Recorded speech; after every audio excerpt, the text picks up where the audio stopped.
Ad agency owners are living in a great time today. It's never been easier to find clients, but it's never been harder to differentiate yourself from all the other agencies that are trying to get your clients as well. Competition is something that every industry has to deal with.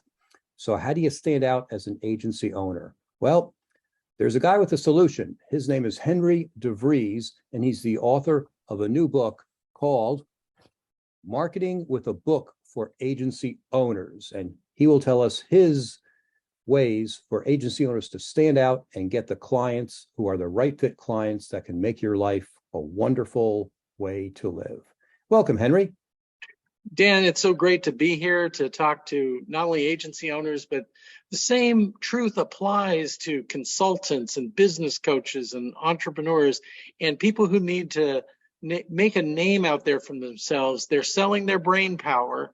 And how do we, as you say, differentiate? Yeah, Henry, so how can agency owners get more right fit clients? Well, in my heart of hearts, I believe that a book is the number one marketing tool, and talking about the book is the number one sales strategy to fill a pipeline with right fit prospects. And how do you get right fit prospects? One thing is you need to declare a specialization. You need to declare a niche, either a certain group of people you help or a certain way that you help those people. It's even better if you help a certain group of people in a specialized way. So that's the first.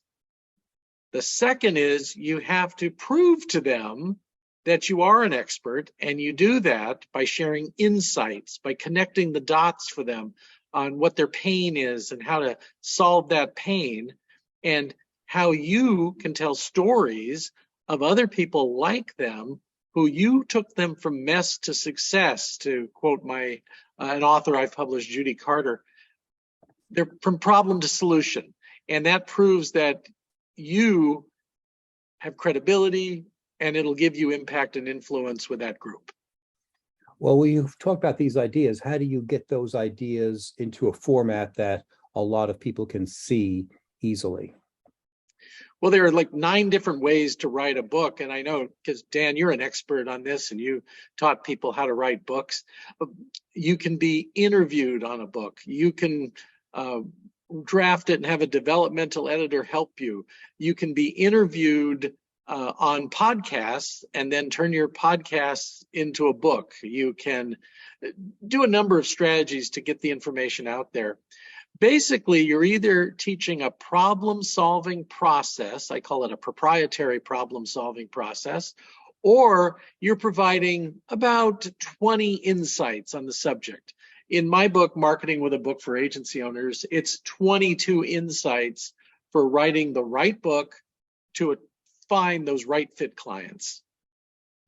Yeah, I was very impressed with your book, especially with the idea of that you can write a book easily if you follow your outline process. Tell us about your ideas for outlining a book properly.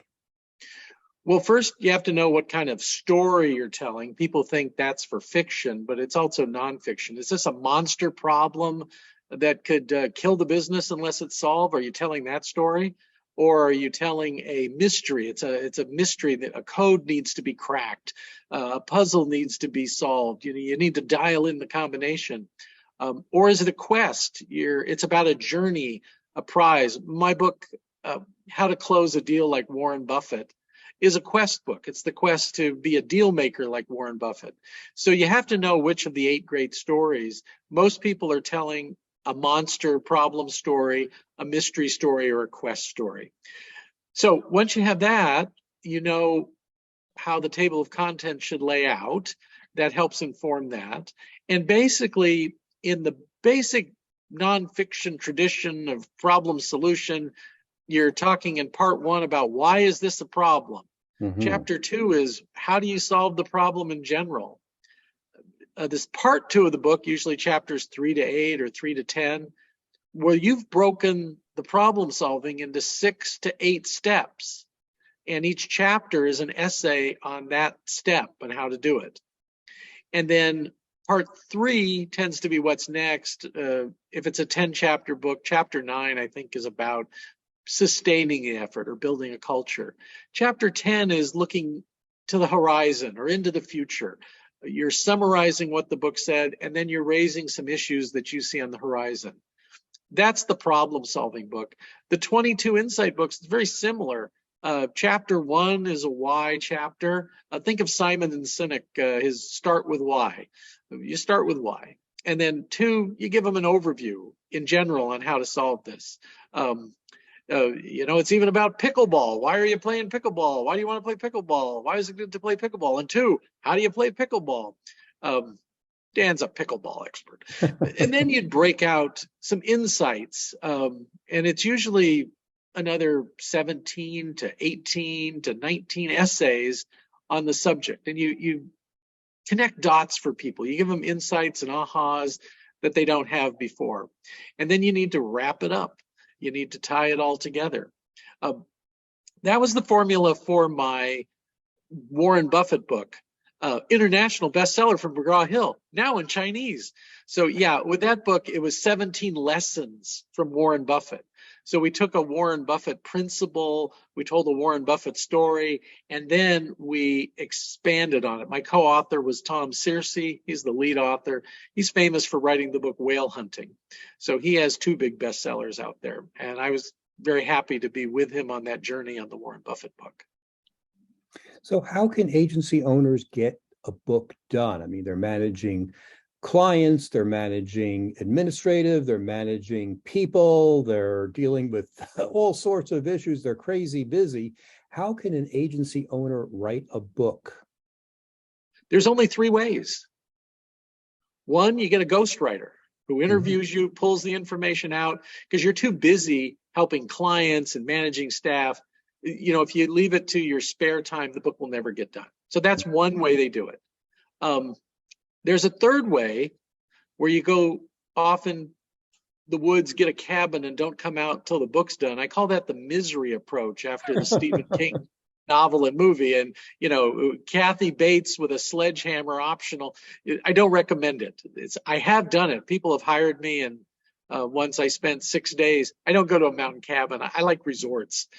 I'm in a resort today in Florida, so I'm doing writing here. I'm normally from Oceanside, California. So you can lock yourself away. I've done it for up to 6 days. It works. It's not something I recommend. The middle option is you work with someone called a developmental editor. And what I do a lot now is I interview them. I come out and I research what other books are on the subject. I research what major articles are in the Harvard Business Review and the Wall Street Journal and what the experts are saying on the subject. Then interview them to put together an outline. And from an outline, I interview them, transcribe the interviews, and that's how we get the sloppy first copy of the book. The magic is in the rewrite, where you rewrite and polish it on a second draft. And we're getting books done in 90 days with that process. Wow. Yeah, that was my next question, actually. How long does it take? So 90 days from start to finish. So from idea to actually having a book that you can hold in your hands is a 90-day process? Having a manuscript in your hand that you can submit to a publisher. Mm-hmm. There are 3 ways to get the book published. A traditional publisher, you're going to have to write an 80 to 100-page business plan called a book proposal to convince a major publisher like McGraw-Hill, like I did, that we could sell 10,000 books in year 1 and continue to sell books. You can, it's the dreaded S word, self-publish, but I recommend you get a coach, a consigliere, if you will, somebody who's walked the path and will help you independently publish the book and not have you make all those errors that you make when you're learning something. Or the middle ground is an independent publisher, also known as a hybrid publisher. My company, Indie Books, is one of those, and we've published over 150 nonfiction books for agency owners, strategic coaches, business consultants, thought leaders, CEOs of companies. So what we do is it's the rigor of traditional publishing, but like an indie movie or an indie record, the author controls 100% of the intellectual property. They don't sign it away. They make decisions along the way. If you've been traditionally published like me, you know one of the things is the publisher, a traditional publisher, gives no credence to the author's view of what the cover should be. McGraw-Hill said, do you love the cover we came up with, or do you really love the cover we came up with? Those were my two options. And I've been traditionally published. I've indie published. One of my authors who's been traditionally published and indie published said, you know, I got to confess to you, Henry, kind of looked both ways and said, I make more money on the indie published book with you than I do on my New York publishing firm book. And I said, I know. I make more money on my indie published books than I do with my New York publisher. There's prestige to that. You do it for prestige, for dollars and cents. If you could sell 10,000 books and they're not going to help you with the marketing, you should sell 10,000 books for yourself. With traditional, you're going to get 15% of the profits. When you indie publish it, you're going to get 85% of the profits. You can sell 1,000 books and your whole investment is to zero, a net cost of zero, and then you start making money. At 10,000 books, you would make substantially more money, and it's quicker, and you get control of cover and interior design and all these elements. And if you decide, like the authors of Chicken Soup for the Soul, who were independently published, or the 1 Minute Manager, independently published, In Search of Excellence, independently published, you get successful, all of them sold around 30, 40,000 copies themselves, then took it to a big New York publisher. You don't get the deal that the rookies get. The contract is different. And they exploded those books out there to sell millions and millions. Well, I rather have 15% of an enormous pie than 85% of like one of those hostess pies. So they can take a best-selling book and blow it up because they've got the contacts with the bookstores, and they can go to Frankfurt to the International Book Fair and sign deals. That's why my book, the Warren Buffett book's in 5 languages. Now in Chinese, I always say. I'm just assuming I'm really huge in China. It must be big over there. So with those 3 ways, for most people starting out, indie publishing is the way to go. Get somebody to take you by the hand, show you the ropes, and you don't give away control, and it can get done much faster. Traditional book can take a year to 2 years. Publishing an indie book takes about 120 days. I've been comparing notes with others, and that's what the industry is running right now. 4 months to get the book from the manuscript to a book in your hand. And Dan, my books are my children. And like my children, I expect them to take care of me in my old age. That's why I've written 17 of them so far. Okay. Henry, what is the best way for an agency owner to take that book and turn that into a client and make money? How does that work? That's so great. So there's the preparation step, but first came the planning step, then came the publishing step, but you monetize with the promotion step. So a number of ways to monetize. Number one, put on small scale seminars, use LinkedIn to get the audience, and do them on Zoom.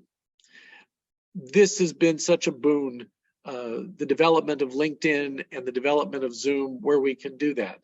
We don't have to go to the Marriott and rent a hotel room to talk to people and ask them to drive. And it can be people anywhere in the country, anywhere in the world. Indie Books International, we have clients around the world. So that's one. Second thing is use the book to get booked on podcasts. Thank you very much for honoring me today. I do about 4 podcasts a month. So what are the podcasts you want to be on?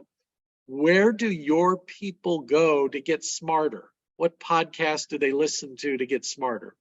The next thing is who gathers people at events that your people would go to get smarter.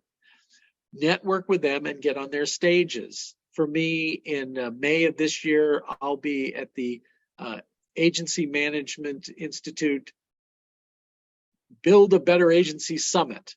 And I'll be a roundtable speaker, and I'll probably talk to 36 people. And these are 36 agency owners who want to hear what I have to say. I would rather talk to those 36 than 360 people who just showed up and wondered, who's this speaker today? So you target where you speak. And then the next thing agency owners do is get people to blog about their book. They should take excerpts from the book and blog. I think LinkedIn articles and LinkedIn newsletter is an excellent platform. LinkedIn has already built the world's biggest B2B database for you. Start with that and build from there. So if you're doing those things, you're going to also use LinkedIn to network. And I offer a lot of people a free copy of my book if they're an agency owner and they're interested in these subjects. If they contact me, I can get it to them in a PDF, or I can mail them with a snail mail. A man will come to your house, or a woman will come to your house and actually give you the book. It still works.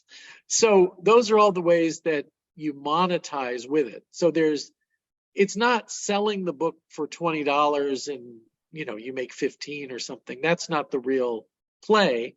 It's how many clients do you sign up, right fit clients, not the clients from hell that we all don't want, the ones that you've screened and come in, and how many of those does it take? In most instances, one client.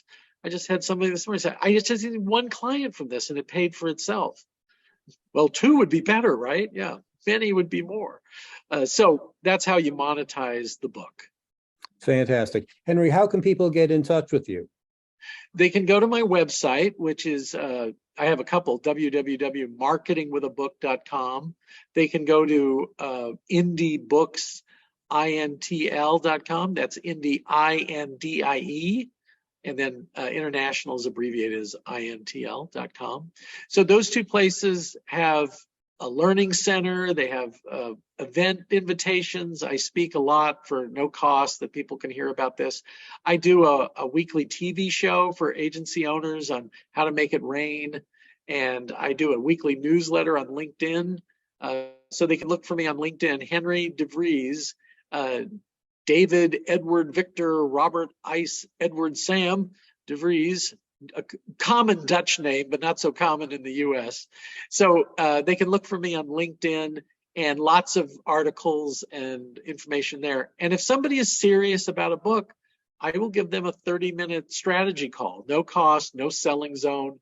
I'll help them to get clarity on their goals for the book, the hidden assets they have to get a book done, what roadblocks are ahead of them and how to get around them or through them.